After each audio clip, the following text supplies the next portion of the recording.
So I'm taking a walk here at one of my favorite beaches all the time. It's a place called Dupia here in Durban. And I've been surfing for over 40 years. And one of the things around surfing that we learn very quickly is a thing called a hold down. After the wave is broken, there's a swirl that goes behind the wave, and that kind of sucks you under and it keeps you under the wave all the time. And when it first happens to you, you're inclined to panic, but after time you realize you're going to surface once again, and so you don't panic about it. Now, I've never been a guy who's loved to go underwater. I've done water sports my entire life. I grew up sailing, fairly good swimmer. I've been surfing for all these years, loved swimming in the sea, but I've never had a desire to go underwater. The reason is because of breathing. I kind of have this sense of claustrophobia and I feel like I can't breathe. And if you haven't figured it out, but we can't breathe underwater as humans. You're going to be created as a fish with gills to breathe underwater. So in September last year, some friends and I, my friends Dave and Ati, we went to the Mentawai Islands to go surfing. And one of the things we did while we were surfing there was that the owner of the surf camp that we were staying at, he took us to this place called Satan Island to do some snorkeling. And well, I'll share the rest with you in just a minute.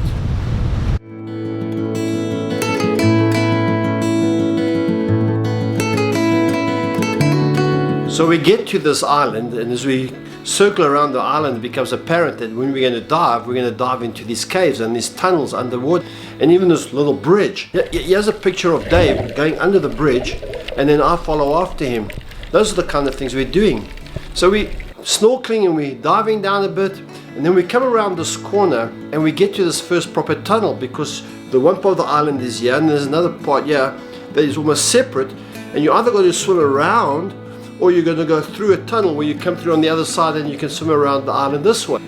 So I'm really kind of freaking out with this. I'm not really happy about it. So Gideon, who owns the surf camp, his two sons of about 12 and 14 or 10 and 12, can't exactly remember. They've been homeschooled by this au pair, and she's a pretty good surfer and she's a swimmer and all that kind of stuff. And she says to me, no, don't worry.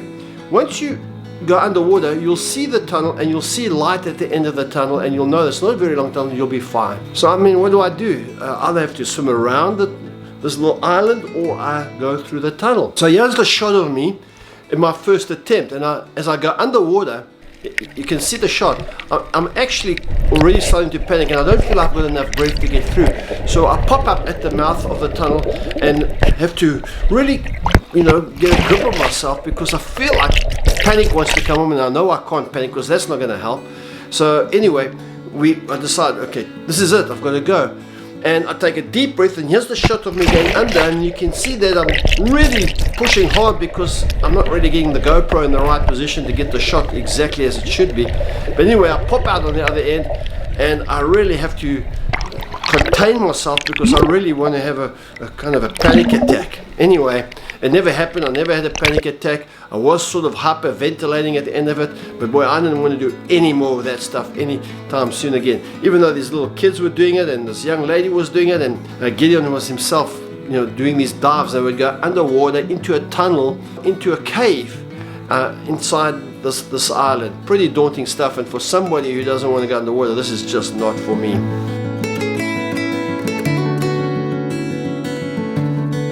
Now, the reason why I talk about all of this is because the other day I was doing this devotion and I came across this verse in Psalm 63 and verse 8. And Psalm 63 verse 8 says this: I cling to you, your strong right hand holds me securely. When I sat on this verse for a while and thought about it, it encapsulated a lot of what I was going through and feeling at the time. I cling to God and His right hand holds me securely. When I thought about it, I asked myself this question, well, how do I cling to God? And it became apparent to me the way I cling to God is through breath. Every time I inhale, I take a breath, and that breath, in a sense, comes from God. If you know what it's like to hold your breath, and when you come down to that hold down, when you pop out after being held underwater for a while, you are exhaling as you come to the surface of the air. And the first thing you do is suck air, because you know that you need air to be alive, to live. As I sat on that, and I realized that my breath is the way in which I cling to God. When I inhale, I take breath in and I'm able to be alive. And at the same time, there's this exhaling.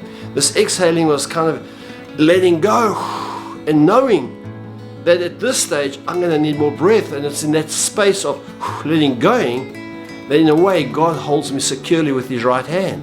It really becomes quite obvious. Every time I breathe in, I cling to God because I'm getting breath, and every time I exhale, His right hand holds me securely because I'm exhaling, and one day we will exhale our last breath and that'll be it. I've got to live. I cling to God, I exhale. Keeping you warm in the winter, cool in the heat. I really began to get quite excited because I feel like I was understanding something about what it means to be in the presence of God on an ongoing basis. And then I remembered this verse in Genesis 2 verse 7 says this, "And the Lord God formed man of the dust of the ground and breathed into his nostrils the breath of life, and man became a living soul." Imagine that. God breathes His breath into us and we become a living soul. So this idea, this insight that I cling to God by breathing in, it really became apparent to me that this is what God gives to us. He gives us this life, and as I exhale and in a way push out some of that breath, that's when God upholds me with His right hand. There are branches on this tree, reach as far as the eye can see. I'd love you to do this exercise. Take 5 minutes, get your phone out, put the 5-minute timer on, and sit there quietly and concentrate on your breath. Breathe in. I cling to God. Breathe out. God holds me with His right hand. Breathe in. Breathe out. God clings to me with His right hand. In, out. Do this for 5 minutes. Concentrate on your breathing. Concentrate on the truth that as you breathe in, you receive the breath of God Himself. You receive life. And you cling to Him. You hold on to Him. And then you exhale. And in your exhaling, God is clinging to you. Hey, I hope you've enjoyed this devotion with you today. I love it. I wonder what it is in your life that you're having to cling to God in. Well, I want you to take a deep breath. I cling to God. And what concerns you, you would exhale, and His right hand will hold you. Hey, if you've enjoyed this and it's been meaningful to you, I'd love you to subscribe to my channel. God bless you. May you cling to God and let Him hold you securely with His right hand. It's been a pleasure. God bless you.